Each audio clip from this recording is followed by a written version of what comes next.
The trailer was such a nothing burger. And look, James Gunn is the one that tried to get everybody hyped up. Teaser trailer this week, Supergirl, and plays like the most boring shit you could possibly imagine to get you excited for a superhero movie. But oh, God. Oh, they have 2 trailers that were so bad. Supergirl. Look, the trailer for me does nothing. You know what I mean? It doesn't feel like there's anything there for me to get excited about. For this movie, which is projected to have a budget of around the $200 million mark, are you telling me that you really think this thing's going to do the same numbers as Superman? But to me, this is like a fucking $400 million movie. The Supergirl trailer didn't just disappoint fans. It triggered a full-scale crisis inside DC. Within hours of the footage going live, Backlash flooded every platform, with criticism hitting harder and faster than anyone expected.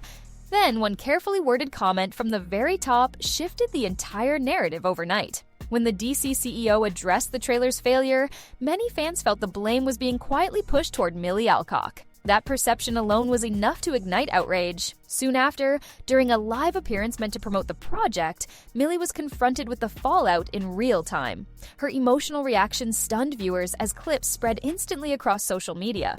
What should have been a routine response to criticism turned into a defining moment.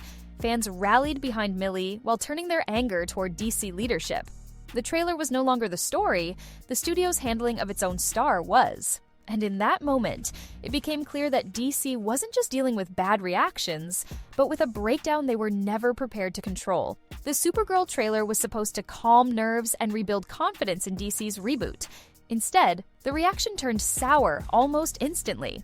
Within minutes of going live, comment sections filled with disappointment, confusion, and frustration from fans who expected something stronger. Viewers criticized the tone first. Many said it felt unsure of what kind of movie it wanted to be, neither bold nor grounded. Others pointed to awkward pacing and visuals that failed to sell Supergirl as a powerful lead. Whatever excitement DC hoped to generate disappeared almost immediately. As negativity spread, social media accelerated everything. Clips were reposted with mocking captions, freeze frames became memes, and reaction videos piled up fast. The trailer wasn't being discussed, it was being torn apart in real time. And as the criticism grew louder, attention began drifting away from studio decisions. Fans started looking for a face to attach the failure to. That shift, subtle at first, would soon place Millie Alcock directly in the spotlight. As the backlash gained momentum, the conversation shifted in a troubling direction. Instead of breaking down editing choices or questioning marketing strategy, fans began zeroing in on Millie Alcock herself. Almost overnight, her name became tied to the trailer's failure in online discussions.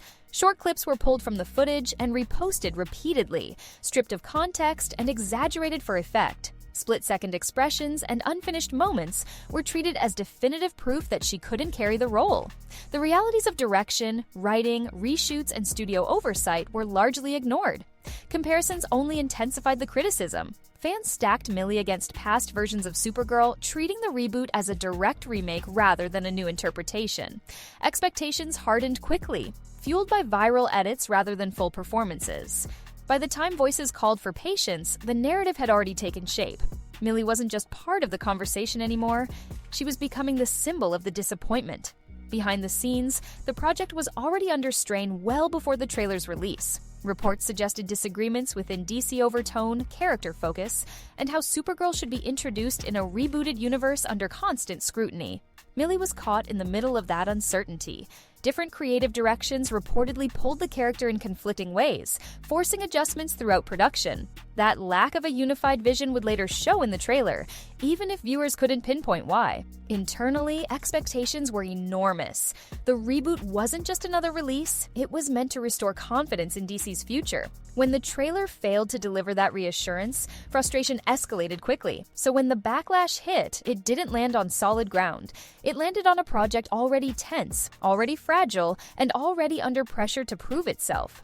As criticism refused to slow, the DC CEO finally addressed the situation. What was meant to steady the conversation instead added fuel to the fire. The wording felt calculated to some and careless to others, and fans immediately read between the lines. Once clipped and reposted, the comments spread without context. Headlines and captions framed it as leadership quietly shifting blame toward Millie rather than owning broader creative decisions. That perception spread faster than any clarification could. Reaction channels and commentators seized the moment. Accusations flew that DC was protecting executives while leaving a young actress exposed. Calls for accountability grew louder with every upload. From that point on, the controversy moved beyond the trailer entirely. It became a test of leadership, responsibility, and whether DC would stand behind its talent when the spotlight turned hostile. The situation reached a breaking point when Millie appeared live, expecting a routine appearance but instead stepping directly into the heart of the controversy. What should have been standard promotion quickly took a turn as questions shifted toward the trailer Backlash and the DC CEO's comment. As the topic lingered, Millie's composure visibly changed. Her voice softened, pauses stretched longer, and the emotional strain became increasingly clear as she tried to respond carefully without escalating the situation or adding fuel to the fire. When she finally broke down, the moment felt raw and unguarded. It wasn't staged or exaggerated, it was human and unfiltered. That authenticity is exactly what made the clip spread so fast, resonating with viewers and traveling across platforms within minutes. Almost immediately, clips flooded social media feeds. Some fans saw it as undeniable proof of how deeply the backlash had affected her, while others criticized DC for allowing her to face such pressure without clear support. For many viewers, that moment became the turning point. The trailer itself stopped mattering, and attention shifted toward the emotional toll of the controversy, reshaping the entire conversation around Supergirl. As Millie's emotional clip went viral, panic reportedly spread inside DC at a speed no one anticipated. The studio was no longer dealing with a simple marketing stumble or mixed trailer reactions. It was facing growing accusations of failing to protect one of its own stars at the most vulnerable moment. PR teams were pushed into emergency mode almost immediately. Any public response now felt dangerous, but continued silence only deepened the damage. With every hour that passed, speculation grew louder, narratives hardened, and frustration spread across the fan base. Behind closed doors, discussions reportedly turned tense and fragmented.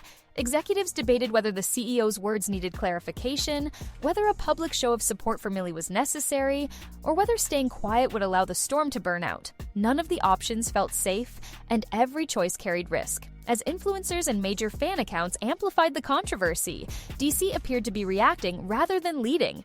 Messaging felt hesitant and delayed, reinforcing the image of a studio caught off guard and struggling to regain control as the backlash continued to grow. The backlash didn't cool down. It hardened opinions and deepened divisions across the fan base. One side demanded accountability, arguing that DC leadership failed Millie and left her exposed to unnecessary pressure at the most critical moment. The other side pushed back just as strongly. They claimed the CEO's comment was misinterpreted and that online outrage culture inflated the situation beyond what it deserved. To them, the reaction itself was more damaging than the original mistake. The debate quickly took over comment sections, live streams, and reaction videos. Every new post reignited arguments, keeping the controversy alive and constantly resurfacing the same questions. Before long, the issue expanded beyond Supergirl. Fans began questioning the entire reboot strategy, wondering whether DC could truly handle pressure without repeating the same missteps that plagued past eras. More than anything, the division exposed a dangerous doubt. If DC couldn't manage a moment like this with clarity and confidence, many wondered whether it could really be trusted to guide a full reboot under non-stop public scrutiny. As the backlash dragged on, DC attempted to steady the situation behind the scenes. Marketing plans were reportedly slowed, and upcoming promotional beats were quietly reconsidered. Anything involving Supergirl suddenly felt risky. Internal discussions focused on perception. The concern was no longer just the film's reception, but whether audiences still trusted DC's leadership. Every move now carried the risk of reopening the controversy instead of calming it. Even unrelated DC projects felt the pressure. Fans began tying this moment to past missteps, framing it as another example of poor communication and reactive leadership. The reboot's promise of a fresh start started to feel uncertain. What worried executives most was momentum. Once confidence erodes, rebuilding it becomes far harder than launching a trailer in the first place. Over time, some fans began to re-examine what really happened. More context around the CEO's comments surfaced, and a growing number of voices called for a calmer, more measured interpretation. The idea that Millie had been unfairly targeted started gaining real traction. Support for her increased across platforms, with fans pushing back against the earlier pylon, but that support struggled to overcome the power of first impressions. Online narratives move fast, and once an idea takes hold, it's difficult to undo. Even as outrage cooled, skepticism toward DC lingered. The trailer itself faded from the conversation entirely. Instead, expectations around Supergirl shifted before the film ever had a chance to speak for itself. Confidence was replaced by caution, and excitement gave way to hesitation. What remained wasn't anger or hype. It was uncertainty. A quiet doubt about leadership, direction, and whether the reboot could regain its footing before release. The Supergirl trailer Backlash exposed far more than a marketing stumble. It showed how quickly pressure, silence, and poorly timed responses can spiral into a full-blown crisis. One comment and one emotional moment were enough to change the entire conversation. Millie Alcock became the center of a storm she didn't create, carrying the emotional weight of decisions made above her. DC leadership became the focus of scrutiny it failed to manage, while the reboot, meant to signal confidence and stability, instead revealed how fragile things really were. What happens next matters more than any trailer. It will shape how DC treats its talent, how it communicates under pressure, and how seriously fans take its promises moving forward. Because this moment made one thing clear.